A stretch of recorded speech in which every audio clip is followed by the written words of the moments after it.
Hello, Facebook friends. LeAnn Taylor with the News on 6. And it's story time.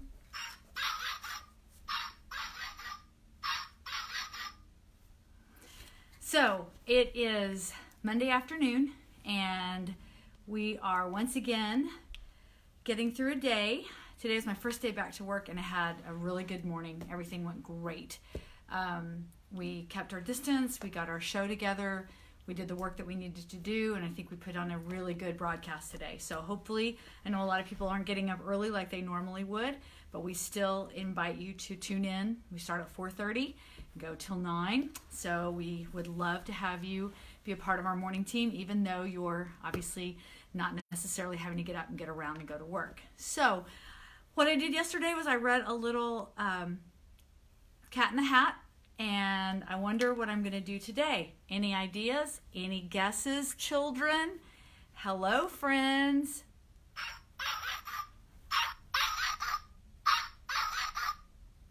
I'd say today we're going to read 101 Dalmatians. Of course, I love Cruella. Ooh, she's one of my favorite villains. And I have the Cruella wig upstairs, and maybe another time I will wear that. But today, it is all about the puppies. This is a full length. I'll do a quick little walk around. Full length. Look at us. We're puppies. Puppies, puppies, puppies. Okay. I know. Oh, I think I need grandkids. All right, here we go. 101 Dalmatians. My name is Pongo. This is my pet, Roger Radcliffe. He's a musician. All he needs to keep happy is his piano and his pipe. He's married to his work, but I don't want us to be bachelors forever. It's downright dull. I see no reason why Roger shouldn't have an attractive mate. And that's how this story begins. It was a sunny spring day. The park in front of the house was full of people walking. I was bored, but Roger was too busy with his music to notice that what we needed was a companion. There were lots to choose from. I used to watch them from the window every day. Miss Poodle? No, too snobby. And I was sure Roger would not care for his mistress. That Afghan wasn't too bad, but she looked a bit snooty. And as for her mistress, well, no, not quite right for Roger. It's not easy trying to find the other half of a couple, especially when you're looking for a pair.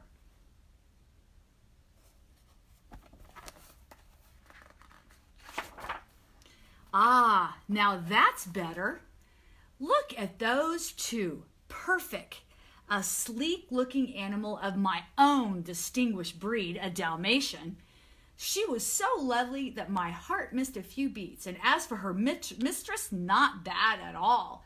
Tall, elegant, carrying a book, must be the brainy type, just like Roger. If only Roger could see her, but he's too busy with all that music.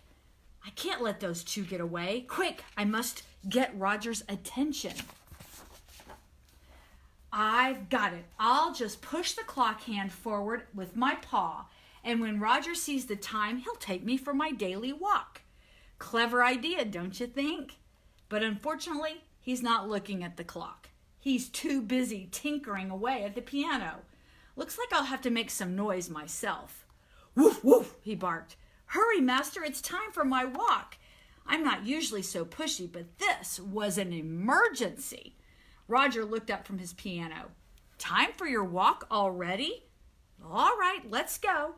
And there was no time to waste. I grabbed his hat and my leash and carried them to him in my mouth. I was at the door in a flash, my tail wagging all the way. Look at him here. I spotted them as soon as we entered the park, but Roger decided to sit down beside the pond. I had to do something. I grabbed Roger's hat and carried it over to the lady. Woof, woof!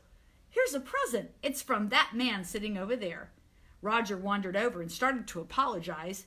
He's a silly dog. I am sorry if he's bothered you. Oh, no. Really, it's quite all right, she replied. Sometimes I wonder about these humans, though. They are so slow. Why, they were busy making small talk to Dalmatian. Perdita and I had already decided that this was it.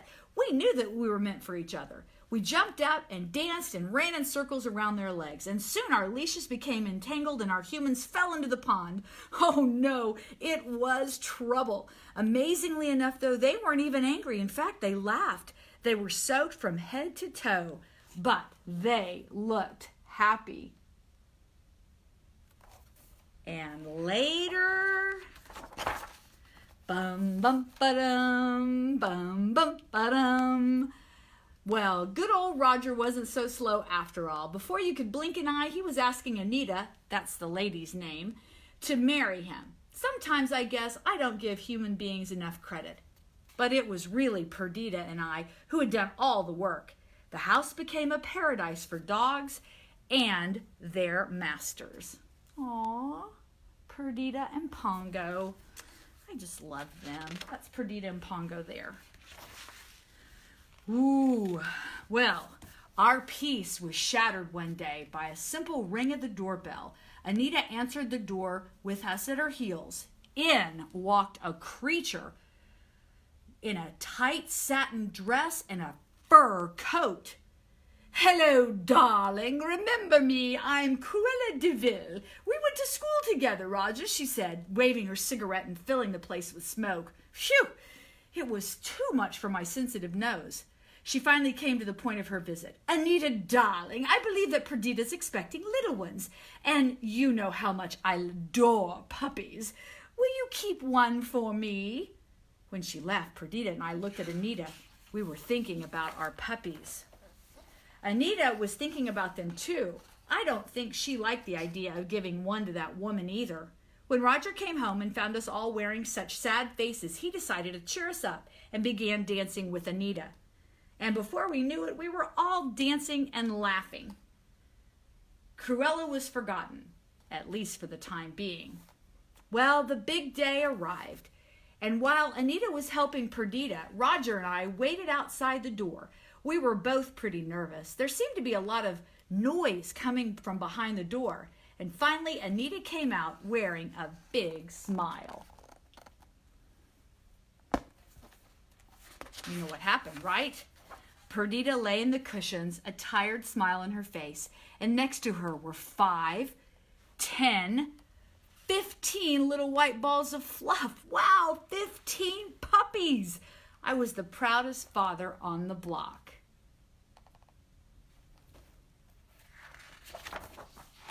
Perdita and I were the happiest parents in the world. Roger even composed a special lullaby for the pups.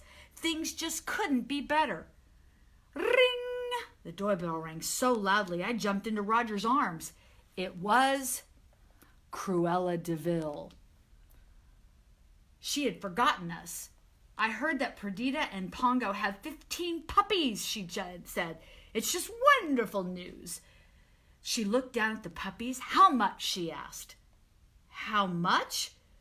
I started to tremble, but Roger was firm. He told her not one of those puppies was for sale. Cruella got so mad, she splattered ink all over us. She's not going to be happy, is she? After Cruella stormed out of the house, Roger told Anita that there was nothing to worry about. She'll never get her hands on our puppies. As the weeks passed, the puppy spots began to appear. They were a joy to us. They loved to watch television. Yay! Their favorite program was about a dog named Thunder, who was a sheriff dog in the Wild West. We used to gather in front of the television every night. Some of the puppies would climb into the sofa for a better view, and whenever Thunder came on the screen, the puppies would bark with excitement. One of the little ones, Pepper, stood on my head and growled at the bandit on the screen. Some of the other pups became frightened and ran away to hide under the sofa. Nanny heard the growling and came into the TV room to investigate. She was the one who looked after us. She helped Anita with the cooking and dusted the piano for Roger. "I think it's time you were all in bed," she said, and she began picking up the pups. Good old Nanny. She put all the puppies to bed in their basket in the kitchen. Now, Penny, time for you to get some sleep." she gently scolded as she tucked her into bed. Well, it was the time for our evening stroll. As we left the house with Roger and Anita, two men watched from a truck across the street. "Okay, there they go. Now it's time to make the move," said one as they saw us walk away. Nanny answered the door. "Sorry to disturb you, madam, but we've come about the electricity." "At this time of night?" Nanny exclaimed. "Come back in the morning. And anyway, there's nothing wrong with the electricity," she said, and she began to close the door. That's when the two men wouldn't take no for an answer. They pushed the door open and went inside. "Don't you dare come in here," shouted Nanny, chasing them into the hall, but they paid no attention. "Where do you think you're going?" she cried as she grabbed their coats. The tall one rushed up the stairs while the other man ran toward the kitchen. "Oh dear, I wish Master Roger were here," she cried. "What am I to do?" What is she to do? Those guys are there to get the puppies, don't you think?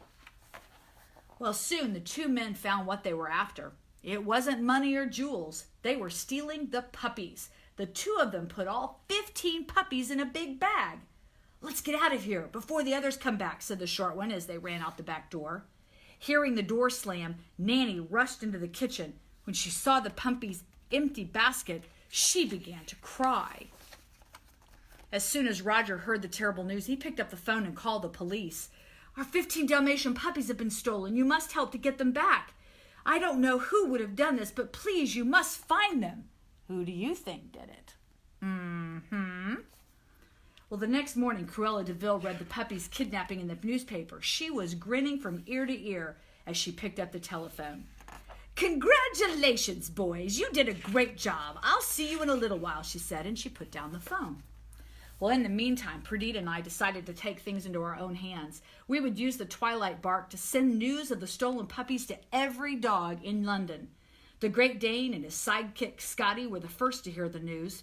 "Who's been kidnapped?" asked Danny, the Great Dane, straining to hear in the distance. "I can't believe it," said Scotty. 15 Dalmatian puppies have been stolen. I'll send out the alert." And the dogs began barking a message that passed from dog to dog all through the city.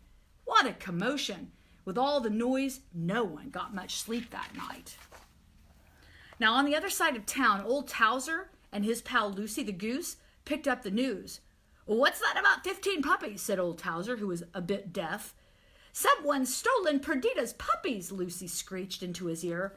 "Well, stop squawking and let's get to work," said old Towser as he ran to the top of the highest area in the town. Old Towser sent the message to all country dogs with the sound of his bark. And then on a faraway farm, the news finally reached the colonel, a retired army dog, and his friend, a cat named Sergeant Tibbs. Well, Captain the horse was the first to pick up the message. He and Sergeant Tibbs woke the colonel, and there's an urgent message from London. Listen.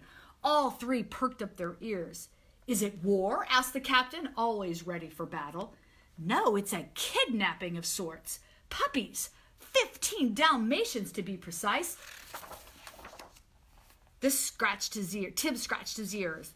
"Funny, last night while I was prowling around the old DeVille mansion, I heard some yelping. The lights were on and smoke was coming from the chimney." Said the colonel. "That place has been empty for years. Something fishy is going on over there." "Did you say you heard yelping?" "Sure sounded like dogs to me," said Tibbs. "I think this calls for an investigation," said the colonel. "Come on, Tibbs, let's have a look." So Tibbs jumped on the colonel's back and off they trudged across the snow. "Look, paw prints, and lots of them," said the colonel, sniffing the snow near the deserted mansion. "And there's a light on over there in the window," whispered Tibbs. Silently, the two crept up around the side of the abandoned building, and when they reached the building, they both looked in. What a scene! In a sofa sat a tough-looking man with a bottle in his hand. Surrounding him, 10, 15, 20, 50, maybe more Dalmatians. "I thought only 15 puppies had been kidnapped," whispered the colonel. "That's right, the message said 15. What are the rest of these puppies doing here?" said Tibbs. Well, you go find out what's going on, and I'll go back and send the message to Pongo, said the colonel, and he headed back to the farm. Look at all the puppies there. Not just the 15 of the babies, but many, many more. Meanwhile, inside the house, the puppies were gathered in front of the TV, and they didn't know where they were, nor who the other pups were. But at least there was a television. Tibbs found a hole in the wall and crept into the room. This is crazy, he thought. How am I ever going to tell them which puppies belong to Perdita and Pongo? They all look alike to me. And there are so many of them, there must be 100. Psst, you, over there. What's going on here? Tibbs whispered into the ear of one of the puppies. The puppy listened. Tibbs explained about the kidnapping. I don't know any Pongo, said the puppy. A lady brought me here. My brother's in London. We've been here for a couple of days, but some new puppies arrived a few hours ago. They're there in front of the TV. I think there were 15 of them. Tibbs was excited when he heard this. He must get near the television. But how am I going to get past the bad man? So Tibbs tiptoed to the sofa. Just as he reached the top, the man moved. Maybe if I stay perfectly still, he won't know I'm here, he thought. As the man reached over for the bottle, instead of getting the bottle, he grabbed Tibbs by the neck. Oh no, now I'm in trouble, thought Tibbs. Jasper the kidnapper didn't realize what he was doing. He was about to take a drink when Tibbs let out a meow. Jasper was so stunned he dropped the cat, and Tibbs shot off in a flash.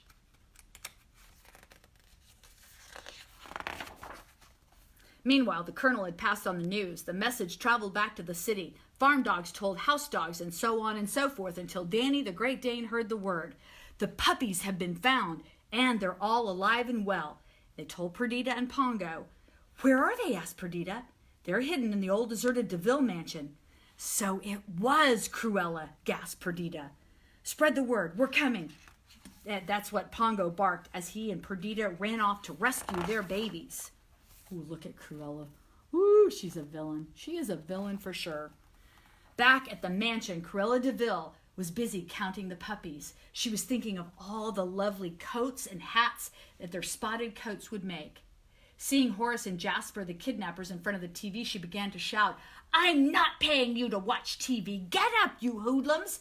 I want the job done and those puppies before tomorrow. Okay, we'll deal with the puppies as soon as the program's over. So the program's over. Good gravy. Well, Tibbs heard everything. This calls for fast action, he thought. There's no time to wait for the order. We've got to get going. Quick, he hissed at the puppies. Follow me. Don't make a sound. You're in danger and I've got to get you out of here. The puppies were frightened, but they did as they were told. All except Lucky. Lucky was busy watching television. Neither he nor the kidnappers saw what was going on. Their eyes were glued to the television. See his little puppy right there? Glued to the television. Silly puppy. Well, Tibbs had never worked so hard. It was not easy trying to get all those puppies out without making a sound. Just as he was pushing the last puppy through the hole, he heard Lucky barking on the television. Rushing back to get him, he saw the program was finally over, and Horace and Jasper realized the puppies were gone. They were furious. At that very moment, Perdita and Pongo were nearing the mansion. They could hear the yelling. Hurry, urged Pongo. Something's going on there.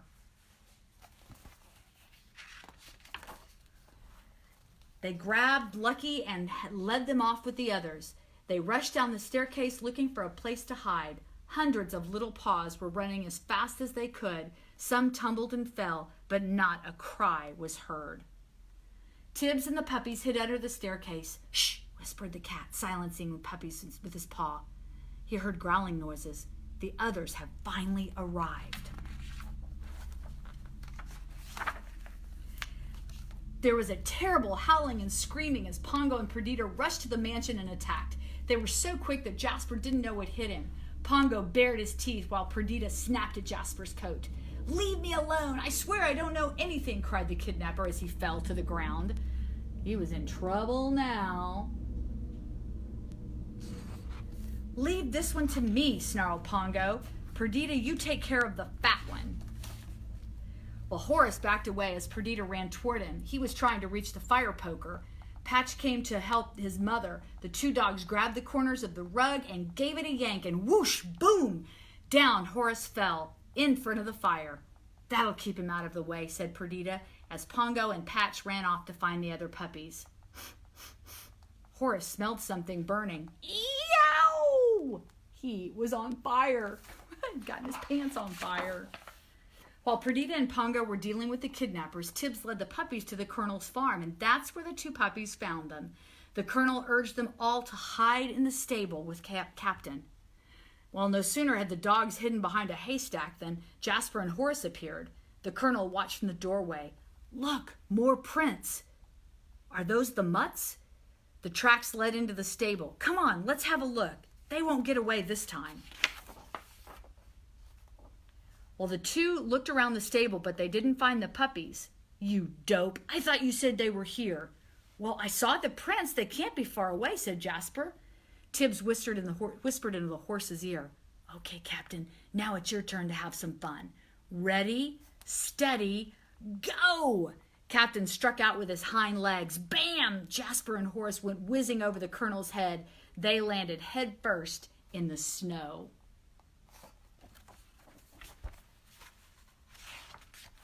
Perdita, Pongo, and the puppies slipped out the back of the stable. They ran with all their might, but it wasn't easy for the little ones. Pongo picked up the smallest one and carried him in his mouth. All ahead of them was a farm. If only they could make it that far. A collie came out to meet them. We just about lost hope, he said to Pongo. We have shelter for you at the dairy farm across the road. You can all rest and get an early start in the morning. Oh, thank goodness, said Pongo as he turned to Perdita. This way, Purdy. All the exhausted Dalmatians turned their noses into the wind and made for the warm barn. They made it. They're going to get there, I think. Yes, look. Oh, Perdita led the puppies into the barn. 3 cows watched them go by. My, what a big family you have, exclaimed Queenie the cow. Poor little darlings, they're tired and hungry, mooed Princess. We'll give them fresh, warm milk. That'll make them feel better, said Duchess. When the puppies had lapped up all the milk they could hold, they settled down to sleep.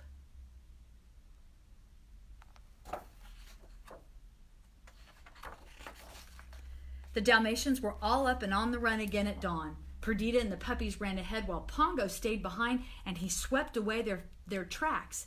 Soon he heard 2 cars approaching. It was Cruella de Vil and the 2 kidnappers.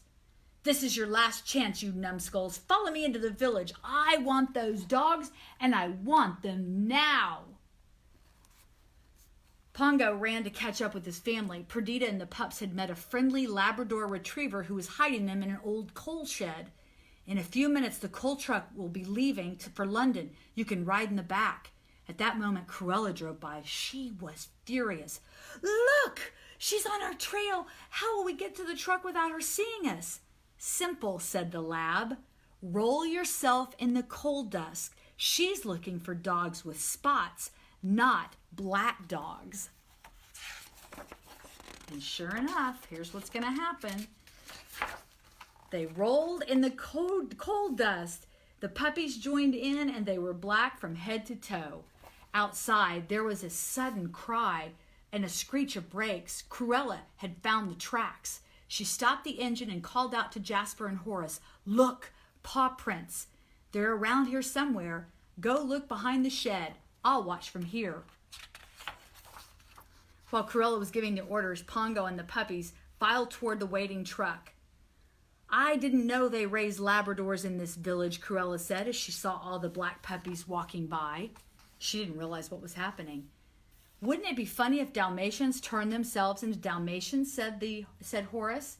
If they turned themselves into Labradors, said Horace, that would be some kind of miracle. Stop babbling like fools. Go find those dogs, said Cruella. More Labradors, she muttered. As Perdita and the last batch of the puppies ran past the car, they were almost there, but then look what happens. A melting snowdrop fell onto Perdita and the pups. Small white spots began to appear on the dogs' backs. Cruella leaned out the window. Her brain started ticking. White spots on black dogs, black spots on white dogs. Of course, they aren't Labradors. They're my Dalmatians. "You clever dog," she said, "but not clever enough." Cruella snickered with delight. Perdita and the puppies ran for the truck. Pongo was waiting to lift them up, and soon they were all inside. The engine roared. The truck started down the road. Cruella shook her fist as she drove after them. "I'll catch you! Let me get you those puppies!" Cruella stepped on the gas. Her car raced up to the next truck. She was trying to force it off the road. Before she knew it, she had crashed and plunged into the ravine. The car rolled over in the snow before coming to a halt, and she was madder than ever. Ranting and raving, she clung to the steering wheel as the car raced back up the hill. Nothing was going to prevent her from getting her way. Flames burst out of the car. Wow, this is intense. "Here she comes again," said Perdita. "I wish the driver could go faster." Then Pongo saw the blue van driven by the kidnappers barreling down the hill and heading right for them. But instead of cutting off their truck, Jasper and Horace slammed right into Cruella's car. Cruella and the two kidnappers went flying. Cruella de Vil had lost forever.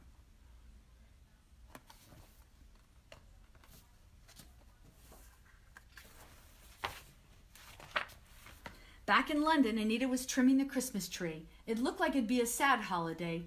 "Oh, Roger," sighed Anita. "I can't believe Pongo and Perdita would run off." Nanny entered with hot chocolate. "Here's a bit of Christmas cheer. If there's anything to be cheerful about." She wiped a tear from her eye. As Nanny started back to the kitchen, she began to hear a faint barking sound, and the pack of black dogs burst in. Anita backed up against the sofa. The big black dogs were leaping all over her. "Why, it's Perdita and all the puppies!" Oh, what a mess that would be to clean up, right? Look at them. Soon Nanny and Roger came running in, tears of happiness streaming down their faces. How did they get into this state? Well, that's a real mystery. Perdita and Pongo looked around at their...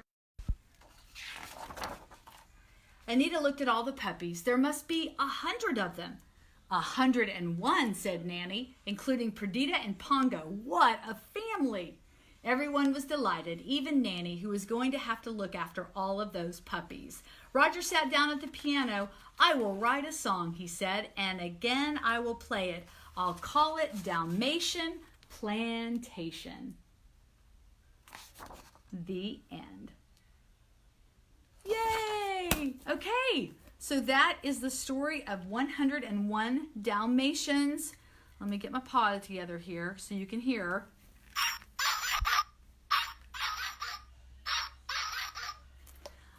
Well, I hope you guys enjoyed my story. It was kind of long, a lot longer than I had expected, but I hope it was fun, and I hope if you have kiddos out there, or even if you just need a break from your day, that it may have brought you a little bit of joy. I appreciate you watching our Facebook Live, and I hope you'll tune in to 6 in the morning tomorrow. Have a great day, everybody, and we'll see you next time on Facebook Live.